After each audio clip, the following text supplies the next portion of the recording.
My name is Caroline Deakins. Do you love walking backwards? Do you have an affinity for khakis? Do you ever feel like you want to yell "We are" at high school students?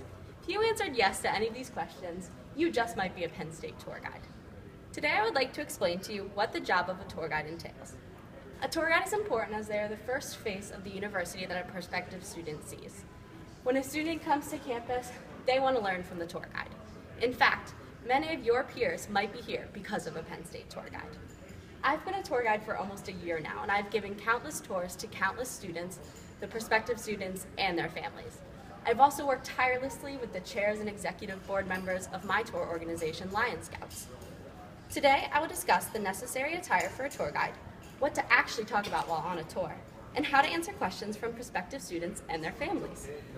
The first thing to understand about Penn State tour guide is what the required attire is. Let's start with the shoes. The required shoes for a Penn State tour guide are boat shoes.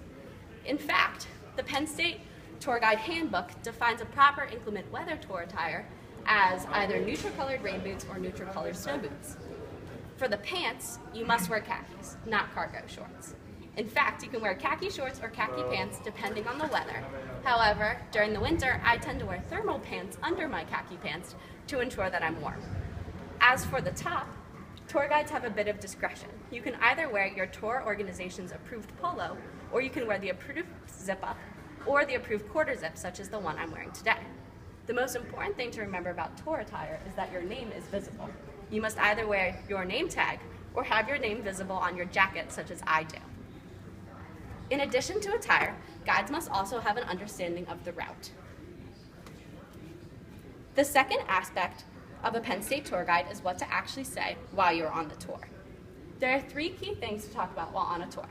They range from academics to student life to providing anecdotes. The easiest way to describe this is with an example.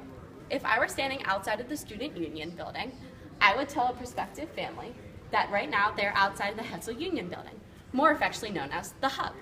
The students can have a great place to study in the Hub as there are many desks and outlets for them to work at.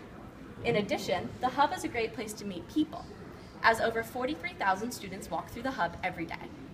Also, there is a involvement fair in the Hub where you can attend clubs and organizations and see what they're all about. In fact, I attended the involvement fair as a freshman, and I joined 10 organizations, and that's where I met my friends. As you can see, the example I just provided, I explained academics and student life using statistics, but also personal anecdotes. Using the anecdotes provides a more familiar relation between you and the student and allows them to remember your facts. Even though providing families information is extremely important, it is just as important to listen to their questions. The final tour process I'll explain today is how to answer questions. Any question can range from as simple as what is the size of a dorm room to as complex as how did you handle this Sandusky scandal. The most important thing to remember when answering questions is that you must remain truthful but at the same time spin it in a positive manner. Lion Scout President Mary Brzezinski said, "Respond truthfully, but if you are unsure of how to appropriately answer a question, send them to the admissions office." For example, if you are asked about classroom size, you might say, although classes are big, it is a great chance to meet people, but there are small classes where you can interact with a professor. Even though you are telling the truth that classes are big, you also are providing a positive spin on it for the student. Remember, remaining truthful and professional is the best way to answer a question. Today I discussed the necessary attire for a tour guide, what to actually talk about while on a tour, and how to answer questions from prospective students and their families. With this information, I hope you have gained a better understanding as what it takes to be a tour guide, as well as a respect for all the tour organizations on campus. Maybe one day, I will even see you walking backwards across Old Main.